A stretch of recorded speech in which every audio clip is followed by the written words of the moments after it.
오늘 있었던 정치권 뒷이야기 들어보는 정치톡톡 시간입니다. 정치국 우종환 기자와 함께합니다. 어서 오십시오. 방탄소년단의 대통령 취임식에 오니 참 말이 많지 않았습니까? 이게 정리가 됐다면서요? 예, 결론은 참석하지 않는다로 이제 정리가 됐습니다. 오늘 취임식 준비위는 그동안 BTS 참석을 검토했던 거는 사실이 맞지만 예산 문제 때문에 불참으로 결론을 냈다고 밝혔습니다. 한정된 취임식 준비 예산을 가지고 BTS라는 세계적인 아이돌 스타를 모시는 데는 저희들 또 애로가 있었기 때문에 이번에는 초청을 못하는 것으로 결론을 짓고,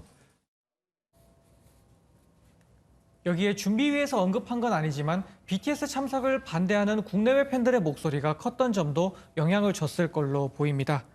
인수위는 일단 무명 스타 참석을 대신 고려한다고 밝혔는데, 앞서 문재인 대통령 취임식에는 가수 양희은 씨, 박근혜 대통령 취임식 때는 가수 싸이가 참석한 전례가 있는 만큼 깜짝 참석 인사가 새로 나올 수 있다는 가능성도 이제 일각에서 나오고 있습니다. BTS는 안 온다고 하고 그럼 눈길을 끄는 초청 인사가 누가 있을까요? 예, 일단 조금 전 리포트에서 언급됐듯이 박근혜 전 대통령 참석 여부가 이제 내일 윤당선인과의 회동에서 이제 결정이 될 걸로 보이고요. 네. 또 취임식 준비위는 수감 중인 이명박 전 대통령을 대신해서 아내인 김효덕 여사 등 가족을 예우 차원에서 초청할 예정이라고 밝혔습니다. 네. 또 대선 상대였던 이재명, 심상정, 허경영 전 후보가 참석할 가능성에 대해서는 경쟁 후보를 초청했던 전례가 없었다며 이건 논의해보지 않았다라고 밝혔습니다. 그분들은 오고 싶지 않을 수도 있을 겁니다. 네, 맞습니다.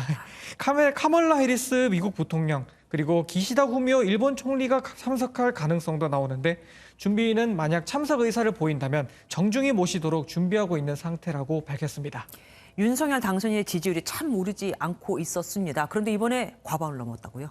네, 여론조사 업체 리얼미터가 조사한 결과에 따르면 윤석열 당선인이 국정을 잘할 것이라는 평가가 50.4%를 기록해서 4주 만에 과반을 넘어섰습니다. 네. 이 윤 당선인은 대선 직후 크게 앞섰다가 용산 이전 등 이슈로 윤 당선인 지지율이 하락세를 보이면서 한때 문재인 대통령 지지율이 역전하기도 했었는데요.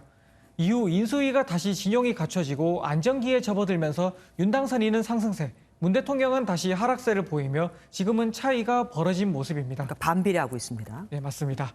그럼에도 청와대 고위 관계자는 오늘 기자들과 만나 임기 말에도 지지율이 높게 유지돼 국민께 감사드린다며 지지율 자랑에 나서는 모습을 보이기도 했습니다. 그리고 우리 어려지는 겁니까?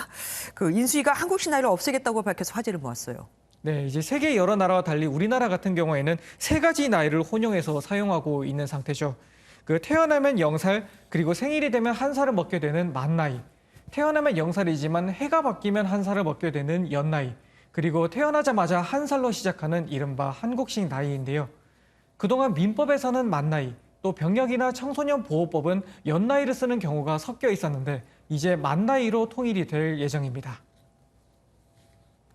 만 나이 사용이 일상생활에서 정착되면 특정 연령을 기준으로 법령이 적용되거나 행정 의료 서비스가 제공될 때 국민들의 혼란이 최소화되고 국제 관계에서도 오해가 발생하지 않으며, 그러니까 나이를 통일한다는 걸 검토한다는 게 아니라 완전히 지금 정해진 겁니다. 그리고 오늘 새로 선출된 여야 원내대표가 상견례를 했는데 분위기 어땠을까요? 네, 권성동 신임 국민의힘 원내대표가 박홍근 민주당 원내대표를 찾아가서 인사를 했습니다. 네. 일단 시작은 서로에 대한 칭찬을 하면서 서로 화기애애한 분위기였습니다. 아마 여야를 통틀어서 역대 원내대표 선거에서 가장 압도적으로 당선되신 분이 아니실까 싶은데요. 우리 박 대표님은 워낙 이 합리적인 분으로 이렇게 정평에 나 있고, 저는 든든하게 의지하면서 원내대표 생활을 재미있고 신나게, 그리고 함께 하는 것으로 이렇게 제가 잡았습니다. 제가 이렇게 잡아도 되겠죠? 하지만 다가올 인사청문회를 비롯한 현안을 두고 두 원내대표 간에 불꽃이 튀기는 모습도 나타났습니다. 우리가 도와드릴 것은 확실히 도와드리겠다.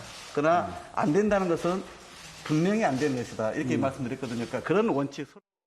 그 기준을 넘어선 과도한 자료 요구나 이 증인 요구는 오히려 인사청문회를 검증의 목적을 넘어서는 것으로 이렇게 오해를 살 여지가 있기 때문에